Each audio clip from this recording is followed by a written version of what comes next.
Assalamualaikum warahmatullahi wabarakatuh. Halo semuanya, pada video kali ini kita akan membahas 5 materi mengenai ilmu fikih. Nah, pada video ini kita akan membahas tema tentang yang pertama, yaitu perbedaan pandangan mengenai basmalah dalam Al-Quran.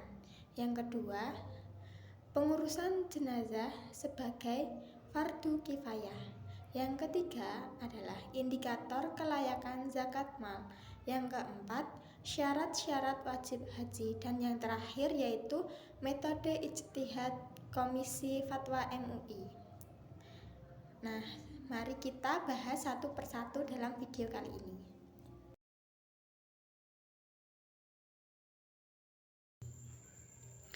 Materi yang pertama yaitu perbedaan basmalah dalam Al-Fatihah saat salat. Perbedaan mengenai basmalah merupakan salah satu contoh bagaimana para ulama menggunakan metode ijtihad dalam memahami dalil. Membaca Al-Quran yang dibaca sama cara memahami dalil dan sumber hukum yang digunakan dapat berbeda sehingga menghasilkan kesimpulan yang berbeda pula. Nah, menurut mazhab Syafi'i berpendapat bahwa basmalah merupakan ayat pertama dari surat Al-Fatihah. Karena Al-Fatihah termasuk rukun salat, maka seluruh ayatnya harus dibaca secara lengkap, termasuk basmalah. Oleh sebab itu, meninggalkan basmalah dianggap mengurangi kesempurnaan bacaan Al-Fatihah. Sementara itu, mazhab Maliki berpendapat bahwa basmalah hanya berfungsi sebagai pembatas antara surat dalam Al-Quran dan bukan bagian dari surat Al-Fatihah. Pendapat ini didasarkan pada praktik masyarakat Madinah yang menurut Imam Malik merupakan warisan langsung dari Rasulullah SAW dan para sahabat. Adapun mazhab Hanafi mengambil posisi tengah dengan tetap membaca basmalah tetapi secara pelan. Mereka memandang basmalah sebagai ayat Al-Quran namun bukan bagian dari Al-Fatihah.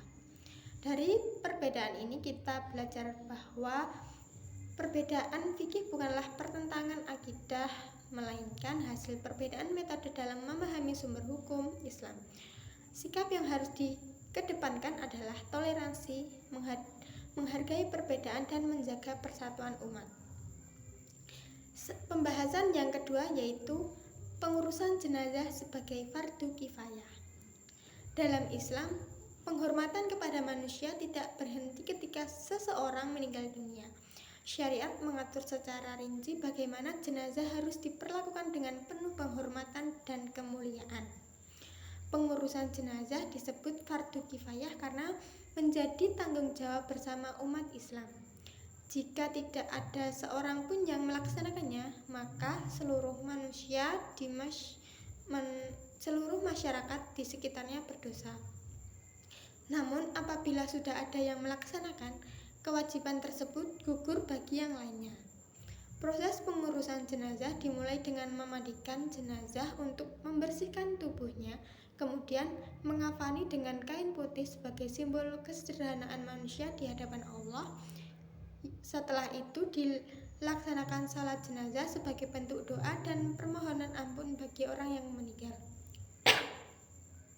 Lalu diakhiri dengan pemakaman. Perbedaan jumlah lapisan kain kafan antara laki-laki dan perempuan menunjukkan perhatian Islam terhadap penjagaan aurat dan kehormatan seseorang hingga akhir hayatnya. Nilai penting yang dapat diambil dari materi ini adalah kepedulian sosial, gotong royong, serta penghormatan terhadap sesama manusia. Yang selanjutnya, pembahasan yang ketiga yaitu indikator kelayakan zakat mal. Zakat mal merupakan salah satu instrumen ekonomi Islam yang bertujuan menciptakan keadilan sosial dan pemerataan kesejahteraan. Syarat pertama yaitu al-milkah at-tamah, yaitu kepemilikan yang sempurna. Artinya, seseorang hanya diwajibkan mengeluarkan zakat dari harta yang benar-benar menjadi miliknya. Harta yang masih dalam sengketa atau milik orang lain tidak dapat dizakati. Syarat yang kedua yaitu an-nama, yaitu harta yang memiliki potensi berkembang. Misalnya uang yang ditabung, modal usaha, hasil pertanian, atau peternakan. Hal ini menunjukkan bahwa zakat diarahkan pada harta yang produktif. Terus syarat yang ketiga yaitu nisab, yaitu batas minimum harta yang diwajibkan zakat. Tujuannya agar zakat tidak memberatkan orang yang masih berada dalam kondisi ekonomi terbatas. Syarat yang keempat yaitu haul, yaitu kepemilikan harta selama 1 tahun hijriah penuh. Ketentuan ini memberikan kesempatan kepada pemilik harta untuk mengelola dan mengembangkan harta terlebih dahulu. Melalui zakat, Islam tidak hanya mengajarkan ibadah kepada Allah, tetapi juga kepedulian terhadap masyarakat, terutama fakir miskin dan golongan yang membutuhkan. Baik, materi yang keempat yaitu syarat wajib haji. Haji merupakan ibadah yang memiliki dimensi spiritual, sosial, dan ekonomi sekaligus. Oleh karena itu, Islam menetapkan syarat tertentu agar seseorang benar-benar siap menjalankannya. Syarat yang pertama yaitu beragama Islam, karena haji merupakan bentuk ketaatan kepada Allah yang hanya diwajibkan kepada umat Islam. Syarat yang kedua yaitu balik atau berakal. Anak kecil yang berhaji tetap mendapatkan pahala, tetapi hajinya belum menggugurkan kewajiban haji ketika ia dewasa. Syarat yang ketiga yaitu merdeka. Meskipun konteks perbudakan saat ini hampir tidak ada, syarat ini menunjukkan bahwa seseorang harus memiliki kebebasan dalam menjalankan ibadahnya. Syarat yang keempat yaitu istihah atau kemampuan. Kemampuan tidak hanya berkaitan dengan biaya perjalanan, tetapi juga kesehatan fisik, keamanan, dan kemampuan memenuhi kebutuhan keluarga yang ditinggalkan. Nah, konsep kemampuan menunjukkan bahwa Islam adalah agama yang realistis dan tidak membebani umatnya di luar batas kemampuan mereka. Tujuan akhir dari ibadah haji adalah memperoleh predikat haji mabrur, yaitu haji yang diterima Allah dan mampu membawa perubahan positif dalam kehidupan seseorang.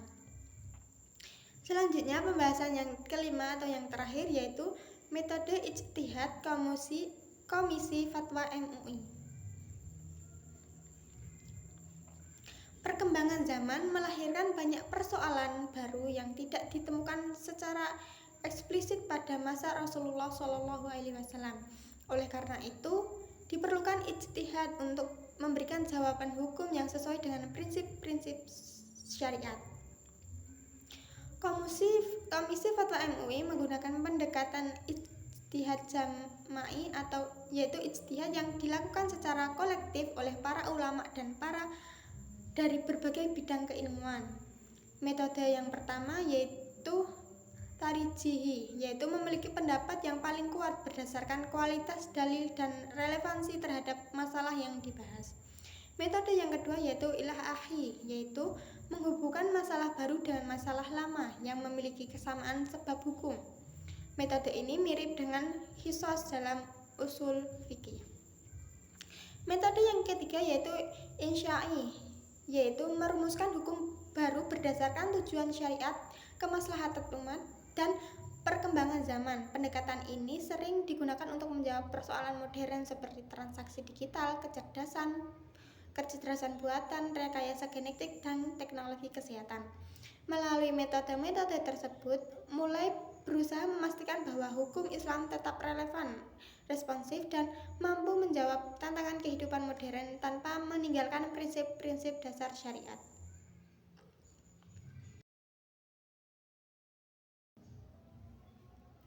Nah, dari 5 pembahasan tadi dapat disimpulkan bahwa mulai dari perbedaan bacaan basmalah dalam sholat, tata cara pengurusan jenazah, syarat zakat mal, kewajiban haji, hingga metode ijtihad fatwa MUI, semuanya menunjukkan bahwa Islam memberikan solusi yang relevan bagi setiap zaman.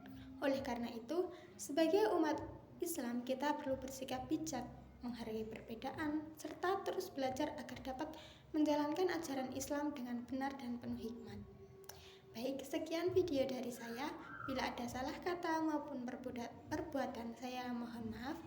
Wassalamualaikum warahmatullahi wabarakatuh.